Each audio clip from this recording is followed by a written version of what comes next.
நமஸ்தே. ஸ்ரீ பரம்ஜோதியின் அற்புதம். நான் கொல்கத்தாவை சேர்ந்த அன்வேஷா ராய்.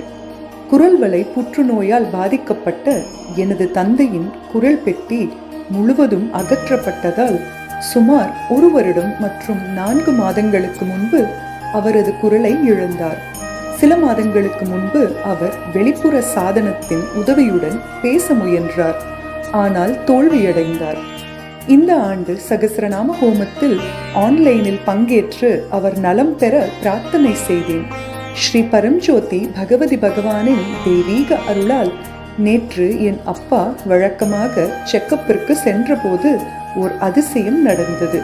மருத்துவரின் துணையுடன் எந்த வெளிப்புற சாதனமும் இல்லாமல் ஓரிரு வார்த்தைகள் இயல்பாக பேசத் தொடங்கினார். என் தந்தையின் பேச்சு திறனை மீட்டெடுக்க நான் எப்போதும் என் அன்புக்குரிய ஸ்ரீ பரம்ஜோதி பகவதி பகவானிடம் பிரார்த்தனை செய்தேன்.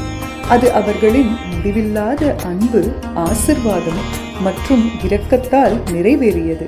மிக்க நன்றி ஸ்ரீ பரம்ஜோதி பகவதி பகவான். நான் உங்களை மிகவும் நேசிக்கின்றேன். எப்போதும் உங்கள் தெய்வீக தாமரை பொற்பாதங்களே சரணம்.